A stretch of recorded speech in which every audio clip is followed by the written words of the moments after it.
और एकदम से एक नया बेंच बना है जिसमें justice Mansoor Ali Shah, justice Munib Akhtar, justice Jamal Mandokhail इस केस की समाअत करेंगे।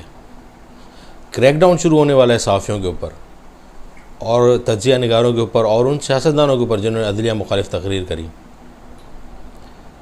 बिस्मिल्लाहिर्रहमानिर्रहीम। अस्सलाम वालेकुम नाज़रीन, मैं हूँ शिराज खान और खुशामदीद कहता हूँ आपको अपने डिजिटल चैनल पर। सबसे पहला हमारा मौजू है जो आज सुप्रीम कोर्ट में केस लगा हुआ है।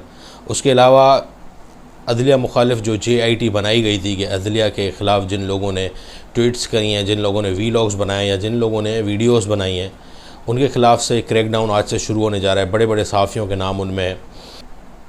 उसके अलावा पाकिस्तान तहरीक इंसाफ के उम्मीदवार जो आज़ाद हैसियत में इलेक्शन लड़ रहे हैं, उनका क्या होगा इलेक्शन के बाद, इस पर भी गुफ्तगू करेंगे। तो चलते हैं हम अपने पहले मौजू की तरफ। सुप्रीम कोर्ट में आज एक अहम केस लगा हुआ है जो सनम जावेद परवेज़ इलाही की नाअहली का केस है, जिसमें बेंच बना है जिसको लीड कर रहे हैं जस्टिस मंसूर अली शाह और जस्टिस जमाल मंदूखेल और जस्टिस मुनीब अख्तर।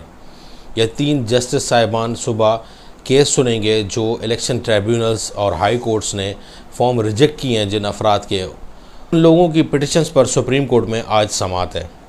तो जिस तरह से जस्टिस मंसूर अली शाह का रिमार्क्स होते हैं, जस्टिस मुनीब अख्तर के रिमार्क्स होते हैं, जस्टिस जमाल मंदूखेल के रिमार्क्स होते हैं, उनसे बज़ाहिर यही लग रहा है कि ये फॉर्म बहाल हो जाएंगे। वैसे भी आज सुप्रीम कोर्ट ने एक उम्मीदवार का फॉर्म बहाल कर दिया और इलेक्शन ट्रिब्यूनल और हाई कोर्ट के फ़ैसलों को मुअत्तल करके, कलअदम करके उम्मीदवार को जो PTI की तरफ से उम्मीदवार हैं उनको नेशनल असम्बली का इलेक्शन लड़ने की इजाज़त दे दी है। तो आज ये इसमें जजेस के रिमार्क्स बहुत ही ज़बरदस्त किस्म के होंगे। पहले से उम्मीद की जा रही है, तमाम लोग ये कह रहे हैं कि ये फॉर्म बहाल हो जाएगा और फॉर्म बहाल ही हो जाएगा, क्योंकि जिस तरीके से ROs ने फॉर्म रिजेक्ट किए और फिर इलेक्शन ट्रिब्यूनल्स ने फॉर्म रिजेक्ट किए, उसमें बताते यही हैं कि ऐसी कोई भी वजूहात नहीं है कि इन लोगों को इलेक्शन न लड़ने दिया जाए। तो सुप्रीम कोर्ट से वो ऑलरेडी लग यही रहा है। सब यही कह रहे हैं अब कि उनके हक़ में सुप्रीम कोर्ट फ़ैसला देगी।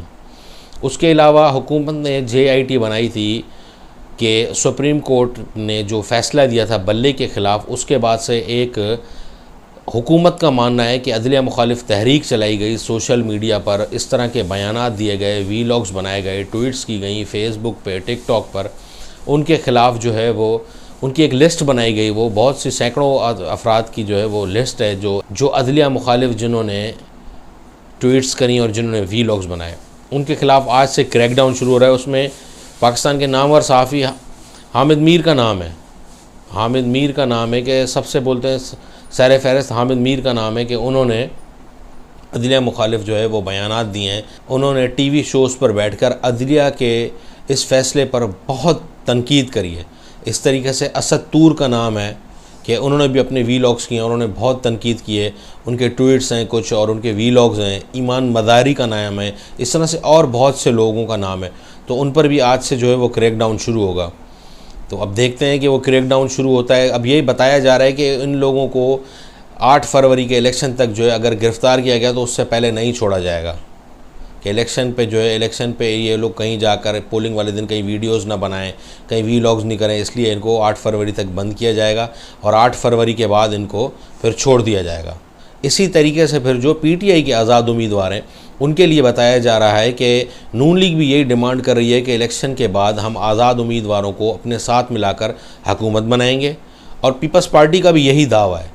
इसी तरीके से इस्तेहकाम पार्टी, जिसको पूरे मुल्क से नुमाइंदे ही नहीं मिले, जिसका जो पैटर्न इन चीफ़ है जहांगीर तरीन, जो ख़ुद सीट एडजस्टमेंट कर रहा है कि मेरे साथ सीट एडजस्टमेंट कर लें, नून लीग जो है मेरे मुकाबले में नुमाइंदा नहीं खड़ा करे, कोई उम्मीदवार नहीं खड़ा करे और मेरे साथ सीट एडजस्ट करे, वो भी ये बोल रहे हैं कि हमारे साथ आज़ाद उम्मीदवार बनेंगे और हम हुकूमत बनाएंगे। तो ये कैसा इलेक्शन है ये आप सब खुद ही देख लें। PTI के लिए यही बताया जा रहा था इलेक्शन से पहले कि PTI के पास उम्मीदवार ही नहीं होंगे हल्के में।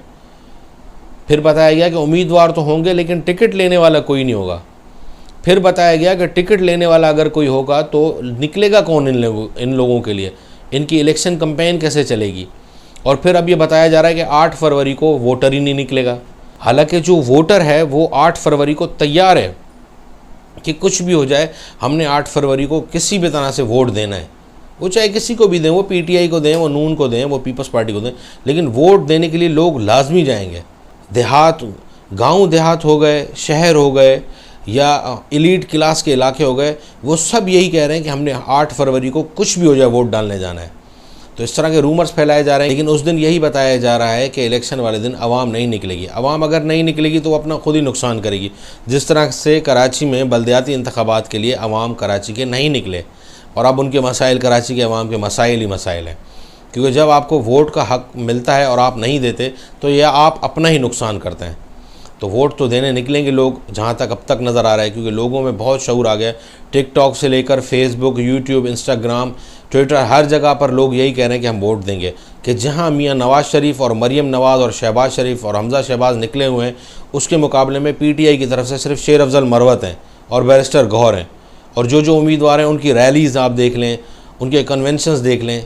एक तो जहाँ पर यह भी बताया जा रहा है कि वहाँ पर जो इलेक्शन कैंपेन्स हैं वो चल नहीं रही, उन पर पुलिस क्रैक डाउन कर रही है। लेकिन 8 फरवरी जो है वो इंतखाब का दिन है, आपको निकलना है, वोट देना है। सारे रूमर्स वगैरह 8 फरवरी को ही पता चल जाएंगे कि क्या होता है। इसी तरीके से जितने भी उम्मीदवार हैं वो अपनी कैंपेन चला रहे हैं, वो चाहे पीपल्स पार्टी के हों, चाहे नून के हों, या वो चाहे पीटीआई के हों, जेयूआई के हों, सभी जो है वो अपनी कैंपेन्स चला रहे हैं। तो अब देखते हैं कि 8 फरवरी को क्या होता है। आज के दिन देखते हैं सुप्रीम कोर्ट में क्या होता है, क्रैकडाउन के हवाले से क्या होता है। और पीटीआई एक मरतबा फिर अपने जो है वो इंटर पार्टी इलेक्शन के लिए तैयार है, तो उस पर भी देखते हैं क्या होता है। आने वाले दिनों में बहुत कुछ जो है वो होते हुए नज़र आ रहा है। इस्तीफ़ों की भी गूंज है, देखते हैं कि कौन इस्तीफ़े देता है। तो अब तक के लिए इतना ही। अपना ख्याल रखिएगा। अल्लाह हाफ़िज़।